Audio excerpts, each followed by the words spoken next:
everyone, it's Kylia and welcome back to my YouTube channel. So recently I've been looking at a lot of pictures of liminal spaces, weirdcore pictures, and dreamcore pictures, which made me stumble across Traumacore. That being said, unlike weirdcore and dreamcore, Traumacore is not an aesthetic. So why is Traumacore not an aesthetic? After all, it does have the word core in it, just like many other aesthetics do. So why is it not an aesthetic? Well, first let's figure out what an aesthetic is. I'm going to put it in the simplest words that I can. An aesthetic is basically like a theme that is pleasing to the eye. So let's say you search up cottagecore. That's a very, very popular aesthetic. What you'll get pictures of what it would be like if you lived in a cottage, I guess. It's like a POV, you live in a cottage and this is what you see. Many of the pictures are pretty similar with the atmosphere and just the coloring. So you'll see pictures of like picnic baskets with fruits and berries. You'd see women in more like vintage dresses. They kind of have like a prairie girl vibe. You'll see flower fields and, you know, just kind of like a cottagey, if you lived in a cottage, pictures. And so aesthetics like cottagecore can be used in real life, and what I mean by that is that people can take inspiration from those aesthetics into their day-to-day life, like their clothes, their room. Or softcore is another really big aesthetic where everything is like pink and teddy bears and kind of cute. So you can add that into your fashion inspiration or your room decor or even food. Some people like to make aesthetically pleasing food. So Traumacore, on the other hand, you can't do that with Traumacore. Traumacore is more of a different, like, specific genre of vent art. So that brings us to the question, well, what is vent art? Vent art is basically venting through art. So instead of like writing in a diary, people draw how they feel or what experience they had, and they visualize it, they make it into visual form, art form. So if you search up vent art on Google, you'll see people like recreating whatever they're going through in art form. So you'll see pictures kind of describing what mental illness feels like dissociation or depression, anxiety, but there are also artworks about abuse. And so Traumacore stems from that in the way that people also visualize their traumatic experiences the same way that people who do vent art visualize their traumatic experiences. I will say though that the difference between the two is that Traumacore focuses more on childhood trauma. So the reason why so many people think that Traumacore is an aesthetic is because it uses elements from other aesthetics into the production of these Traumacore images. So the two most common things that are used for Traumacore pictures are Sanrio Characters, which would be like Sanrio-core, and also Liminal Spaces. So why Sanrio Characters? Well, Sanrio is the Japanese company that created Hello Kitty, and Hello Kitty is a pretty big part of many people's childhoods, and which is why it's used into these childhood trauma images, maybe to help the victims remember their childhood better, to help them cope with the trauma that they experienced during that time period. And so then we have the liminal spaces. Liminal spaces are basically areas that are usually filled with people, but in those specific images, they don't have any people in them.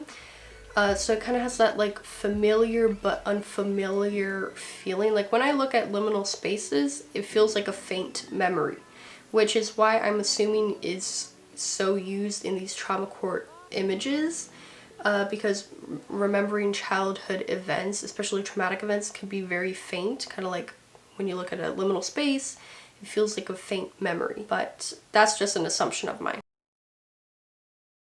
So here I have some examples of Traumacore images. As you can see, there are the Sanrio characters with liminal spaces in the background. There's also text added that kind of give context clues as to what kind of trauma the victim has gone through. So Traumacore images don't always necessarily have Sanrio characters. Like for example, this one is just a plush rabbit with text around it. Then there are also just plain text posts like this one, where it's just a plain background, maybe a few small details, and just text. But these type of Traumacore posts are not nearly as common as the Sanrio liminal space ones. So here's where it gets sensitive. Because Traumacore is seen as an aesthetic rather than the coping mechanism that people who use it say it is, people who don't use Traumacore that look at it think it's like romanticization or fetishization of these traumatic events. Whereas people in the Traumacore community say that the only time it is fetishization and romanticization of these traumatic moments is when people who don't have trauma partake in making these images. But other than that, it's just a coping mechanism. So I'll give you an example of someone who doesn't like Traumacore. This was posted on Reddit by regular-by-3835, and this was posted 5 months ago. It's titled, "Traumacore is disgusting to me. I heard of Traumacore before and I was okay with it because I read it as a way to make people cope with their traumas and stuff. But I don't think it's healthy, especially the cutesy Hello Kitty Sanrio images on top of things like, please stop. What the fuck? When I saw it just now for the first time, I felt my stomach sink and I got so angry. And I'm still angry. How's this even a thing? How can people describe this as an aesthetic? It's like they don't even have the trauma, but they want to feel special and do stuff like this for edginess and to be cool, and they romanticize it. And how is this a healthy way to cope? I understand it being quite artistic and interesting from art point of view, but the claims that it helps people cope is beyond me. I myself like Hello Kitty and cute things, and I like horror and creepy things, but Traumacore just made me feel super angry and irritated at the thought that some people might not have the traumas they claim to have, and wear clothes like this and identify with problems people had to really deal with. It's a slap in the face for people who truly suffered through these issues and claiming them in order to seem unique."